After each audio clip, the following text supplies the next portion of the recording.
Madame, Monsieur, bonsoir. Dans l'actualité de ce 19h Info.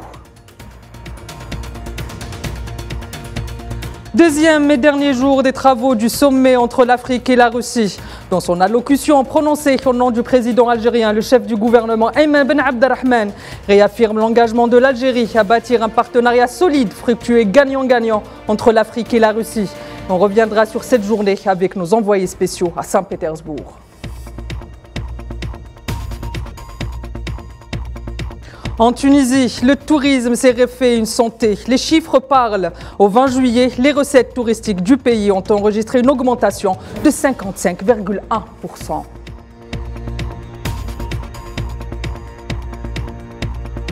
Actualité brûlante en Méditerranée, ce n'est rien de le dire. Les feux de forêt ont gagné la Croatie.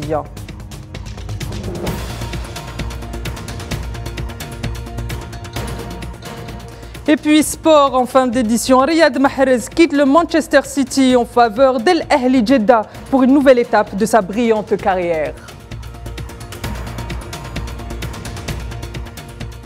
Et lors d'un appel téléphonique avec le recteur de la mosquée de Paris, Shamseddine Hafiz, le président algérien Abdelmajid Tebboune a valorisé les efforts de cette institution religieuse et a salué l'initiative de l'envoi de 900 enfants issus de la communauté nationale établie en France dans des colonies de vacances en Algérie, leur permettant de découvrir toute la richesse du patrimoine historique et national de l'Algérie.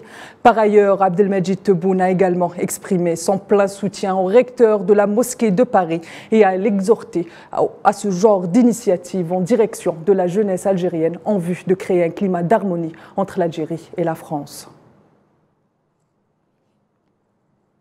Les travaux donc du deuxième sommet entre l'Afrique et la Russie et son forum économique et humanitaire se sont poursuivis tout au long de ce vendredi, toujours avec la participation du Premier ministre algérien Ayman Ben Abdelrahman en sa qualité du représentant du président algérien Abdelmajid Tebboune. Le chef du gouvernement algérien a également pris part à la session plénière présidée par le président russe Vladimir Poutine. Dans son allocution prononcée au nom du président algérien, le chef du gouvernement a indiqué que l'Algérie, après avoir achevé d'importants chantiers de réforme, œuvre à bâtir une économie diversifiée et moderne capable de recevoir tous les défis, notamment ceux qui concernent la sécurité énergétique, la sécurité alimentaire et la sécurité sanitaire. Ben Abdelrahman a souligné à cet égard l'aspiration de l'Algérie à bâtir un partenariat solide, fructueux, gagnant-gagnant entre l'Afrique et la Russie. Et pour faire le point de cette deuxième et dernière journée du sommet Afrique-Russie, sanctionnée aujourd'hui par une déclaration finale, on rejoint sans plus attendre notre envoyé spécial à Saint-Pétersbourg, Safouane Ben Sabri. Safouane Ben Sabri, bonsoir. Alors Safouane, sur quelle note s'est fini ce sommet ? Bonsoir Tinina, nous nous trouvons actuellement à l'Expo Forum dans la banlieue de Saint-Pétersbourg où vient de se clôturer ce sommet Afrique-Russie pour l'économie et l'humanitaire. Alors il en ressort la déclaration de Saint-Pétersbourg, une déclaration qui stipule que les pays participants se rencontreront tous les 3 ans et qu'ils participeront à un effort commun pour bâtir un partenariat solide. C'est la déclaration, ce sont les mots là de Vladimir Poutine. Mais il faut aussi retenir la déclaration du président de l'Union africaine, Othmani Razali, qui était très poignante lors de son entretien avec Vladimir Poutine, un entretien qui a beaucoup attiré l'attention, où Othmani Razali parle de la fin de ce monde unipolaire et que la Russie est en train d'entrer dans l'histoire et que Vladimir Poutine est un acteur principal de cette histoire-là qui est en train d'être écrite par la Russie pour enfin sortir de ce monde dominé par une partie du monde contre le reste. Alors cela nous rappelle les propos de Xi Jinping à la sortie du Kremlin lorsqu'il avait visité Moscou, où il avait dit à Vladimir Poutine qu'ils étaient en train, ensemble, à deux, de faire des changements qui ont été inédits en plus de 100 ans. Donc voilà, ce sommet s'est clôturé. Nous sommes en Très bien, direct de Saint-Pétersbourg. Merci Safouane, merci pour ce point. Je rappelle que vous étiez en direct avec nous depuis Saint-Pétersbourg. Et je vous le disais à l'instant, sa qualité de représentant du président de la République, Abdelmadjid Tebboune, aux travaux de cette deuxième édition du sommet Russie-Afrique et son forum économique et humanitaire, le Premier ministre algérien Ayman Ben Abdelrahman a pris part jeudi soir à la réception offerte par le président russe Vladimir Poutine en l'honneur des chefs des délégations participant à ce sommet. L'Afrique donc et la Russie prennent pleinement conscience des opportunités économiques qui se présentent aux deux parties. L'espoir d'une coopération économique durable dans les deux sens n'aura jamais aussi été palpable. Depuis Saint-Pétersbourg, notre envoyé spécial Amin Touteh nous en dit plus. Une deuxième journée du forum russo-africain à travers laquelle les deux parties ont exprimé leur volonté de s'orienter vers une relation complémentaire qui met en avant les intérêts des deux parties. Moscou s'est engagé avec 90 millions de dollars pour les pays africains pour le développement, à un moment où le volume des échanges commerciaux atteignait le niveau de 18 milliards de dollars. Et nous espérons que grâce à ces forums, les contacts qui seront liés ou bien des accords qui seront signés entre les différentes entreprises ou bien différentes nations de l'Afrique et la Russie seront bénéfiques dans les deux sens. Parce que nous aimerions aussi que les produits africains que nous produisons puissent être aussi exportés à la Russie. La coopération s'est accrue dans de nombreux secteurs tels que la science et la technologie, en plus de la coopération militaro-technique avec une quarantaine de pays africains. Nous avons aussi organisé un forum au Burkina, en marchement de ce sommet-là, où nous avons invité des pays africains à venir partager leur expérience, des opportunités de coopération avec la Russie, donc dans l'éducation, le développement et justement la diplomatie, y compris la langue russe. Comment faire pour que nos pays, nous puissions nous approprier de la langue russe pour que ce soit un moteur justement de partage et aussi qui va renforcer les liens entre justement nos pays et la Russie. Dans le secteur de l'énergie, des négociations sont en cours pour la concrétisation de 30 projets dans les domaines du pétrole et du gaz avec 16 pays africains. Le continent africain aspire à une relation économique gagnant-gagnant et une complémentarité avec les autres pays du monde, notamment la Russie, à travers ce forum qui s'est tenu ici à Saint-Pétersbourg durant 2 jours, où les deux parties aspirent à renforcer les liens économiques et la coopération dans divers domaines. Pour Al24 News de Saint-Pétersbourg, Amin Toutah. À Saint-Pétersbourg toujours, les produits algériens ont le vent en poupe. Le stand algérien au niveau de l'exposition internationale russo-africaine organisée en marge des travaux du sommet suscite un grand intérêt auprès des opérateurs économiques russes et africains.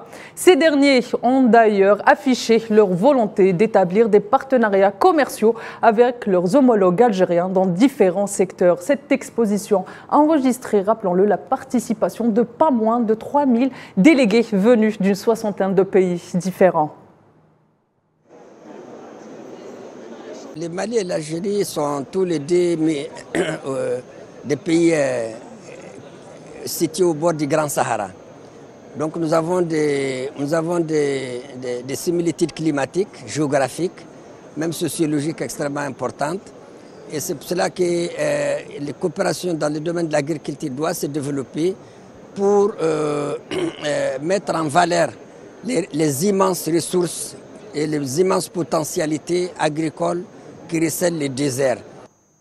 Et lors d'une conférence de presse organisée en marge du sommet, la porte-parole du ministère des Affaires étrangères russe, Maria Zakharova, en réponse au micro de Al24 News, a déclaré que l'Afrique n'était pas assez représentée dans les institutions et organisations internationales. Je vous propose de l'écouter. L'Afrique n'est pas assez représentée, pas seulement au Conseil de sécurité, mais au sein de diverses organisations internationales. Nous l'évoquons tout le temps et nous disons que le Conseil de sécurité a besoin d'être recomposé dans un scénario plus juste. Ce que nous pouvons faire, c'est d'y travailler plus, mais de manière collective et non pas chaque pays de son côté, car lorsque nous parlons d'une seule voix, celle-ci sera entendue. Et l'affaire du coup d'État au Niger continue de susciter des réactions. La Chine enjoint sa voix aux protestations internationales par la voix de son ministère des Affaires étrangères. Pékin appelle les parties concernées au Niger à servir les intérêts fondamentaux du pays. Pour rappel, le secrétaire général des Nations Unies, Antonio Guterres, et le président en exercice de l'Union africaine, Azali Assoumani, ont condamné ce coup de force. Nous suivons de près l'évolution de la situation au Niger et avons également pris note des déclarations pertinentes de l'Union africaine et de la communauté économique des États de l'Afrique de l'Ouest. La Chine appelle les parties concernées au Niger à servir les intérêts fondamentaux du pays et du peuple. Ils résoudront ainsi pacifiquement leurs différends par le dialogue, rétabliront l'ordre normal dès que possible et sauvegarderont la paix et la stabilité nationale, ainsi que le développement général. À présent, je vous propose un zoom sur le tourisme en Tunisie. Le secteur pense ses plaies post-Covid et renoue peu à peu avec le succès. Le pays a accueilli près de 5 millions de touristes au 20 juillet, un chiffre synonyme d'1 milliard de dollars qui viennent renflouer les caisses de l'État. Plus de détails avec Kherdin Batache. Le secteur tunisien du tourisme reprend des couleurs en cet été. Après une période post-Covid difficile, les belles plages et les ruelles pittoresques de Tunisie grouillent à nouveau de monde pour le grand bonheur des professionnels et des voyagistes. Une donne ô combien importante pour l'économie lorsque l'on sait la place qu'occupe ce secteur dans les cahiers de finances du pays. Avec près de 5 millions de visiteurs accueillis au 20 juillet 2023, le pays du jasmin vient d'enregistrer une hausse de 55% de ses recettes touristiques, ce qui lui permet d'engranger la bagatelle de plus d'1 milliard de dollars, soit 51% de plus qu'en 2022 et 25% de plus qu'en 2019. Au 10 juillet 2023, le département tunisien du tourisme a recensé 9,2 millions de nuitées passées dans les unités hôtelières, des belles stations balnéaires tunisiennes et autres. Un chiffre qui représente une hausse de 47,7% par rapport à la même période de 2022. Cette hausse ne permet néanmoins pas encore au pays de renouer avec les standards d'avant 2019, puisque la Tunisie accuse une diminution de 23% du nombre de nuitées par rapport à cette année. Une baisse que les experts du tourisme tunisien imputent essentiellement à l'absence de touristes russes, connus pour être de très gros consommateurs du marché touristique tunisien. À Bissau, capitale de la Guinée, les 102 députés élus lors des élections législatives du 4 juin dernier ont été installés ce jeudi dans leurs fonctions au cours d'une cérémonie présidée par la vice-présidente de l'Assemblée nationale populaire bissau-ghanéenne. À cette occasion, la vice-présidente de l'Assemblée du pays, Adja Satou Kamara, a exhorté les nouveaux locataires de l'hémicycle à travailler, je cite, main dans la main à tous les niveaux afin de construire ensemble le pays et de consolider la paix et la stabilité. Fin de citation. Adja Satou Kamara a toutefois déploré la faible représentation des femmes au sein du Parlement de son pays, contrairement à plusieurs autres pays de la région où la parité hommes-femmes au sein des institutions politiques progresse.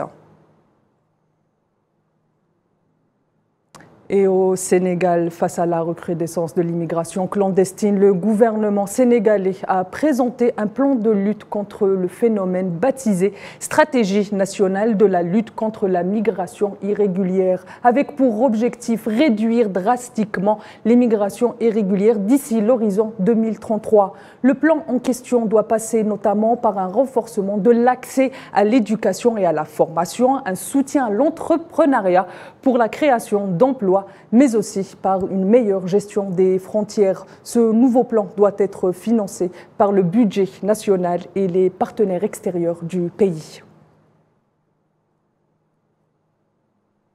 Et cette bonne nouvelle pour l'économie est-africaine, selon le rapport annuel Perspectives économiques de l'Afrique de l'Est 2023 qui a été présenté l'évaluation par la Banque africaine de développement, la croissance économique de l'Afrique de l'Est atteint les 5,1% en 2023 contre 4,4% en 2022.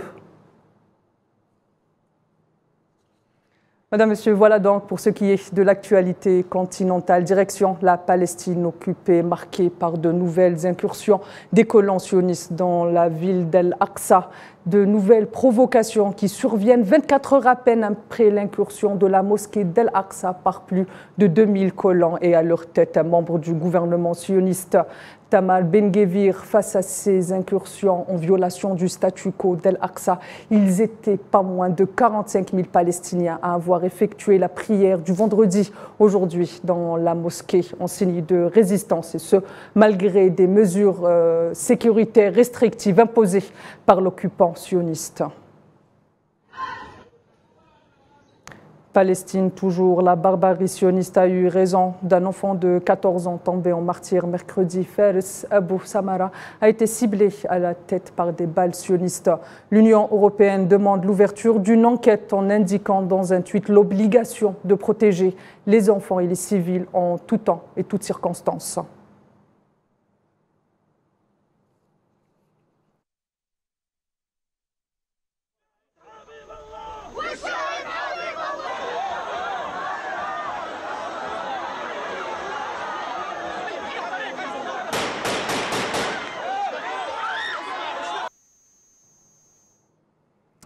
Tout le monde l'aura remarqué, ce mois de juillet 2023, plusieurs records de chaleur ont été pulvérisés un peu partout dans le monde. Un sujet signé Souhila Akilal.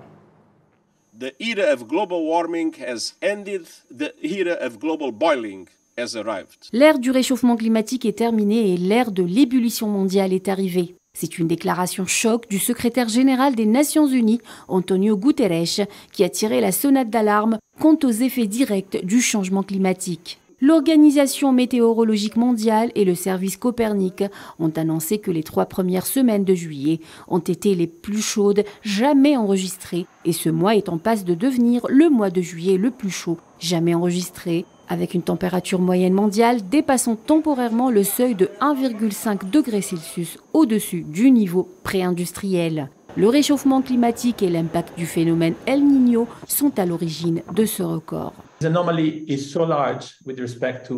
Cette anomalie est si importante que nous sommes pratiquement certains que le mois dans son ensemble deviendra le mois de juillet le plus chaud jamais enregistré. Ce mois de juillet a connu une chaleur extrême qui a touché plusieurs continents simultanément. De nombreuses températures maximales inédites ou presque ont été atteintes. 48 degrés Celsius en Sicile, 47 à Palerme, 49 à Tunis et 48 degrés à Alger. Ce bouillonnement climatique a causé des incendies meurtriers qui se sont propagés autour du bassin méditerranéen, notamment en Grèce, en Algérie, en Tunisie et en Espagne, et dans d'autres pays voisins ces derniers jours. Mais également de violentes tempêtes, coupant parfois un pays en deux. L'Italie en a fait les frais. Le sud du pays était en proie aux flammes et le nord balayé par des orages meurtriers.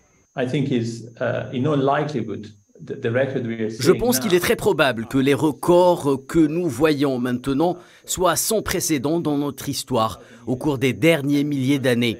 Et comme vous le dites, très probablement sans précédent dans une plage de temps beaucoup plus longue, vraiment de l'ordre de 100 000 ans. Les conditions météorologiques extrêmes de ce mois de juillet sont malheureusement la dure réalité du changement climatique et un avant-goût de l'avenir. L'Organisation météorologique mondiale prévoit d'ailleurs qu'il y a 98% des chances qu'au moins une des 5 prochaines années soit la plus chaude jamais enregistrée. Il est plus que nécessaire qu'une action mondiale soit adoptée pour freiner les effets du changement climatique et pour reprendre les propos du secrétaire général de l'ONU. La nécessité de réduire les émissions de gaz à effet de serre est plus urgente que jamais. L'action climatique n'est pas du luxe, mais une nécessité. Éclat de fin pour l'aventure british de Riyad Mahrez. Le capitaine des Verts quitte la Première Ligue et le Manchester City. Direction l'Arabie Saoudite et le club d'Al Ahli Jeddah. Les deux clubs ont officialisé simultanément le transfert du joueur algérien pour un montant qui avoisinerait les 30 millions de livres. Plusieurs fois champion d'Angleterre et vainqueur de la Ligue des champions d'Europe, Mahrez aura marqué de son empreinte les Blues de Manchester City, mais aussi de Leicester, avec 82 buts en 284 matchs. Madame, Monsieur, c'est la fin de ce 19h Info. Je vous donne rendez-vous à 20h45 pour le point de l'actualité africaine. L'info continue sur Al24 News. À tout à l'heure.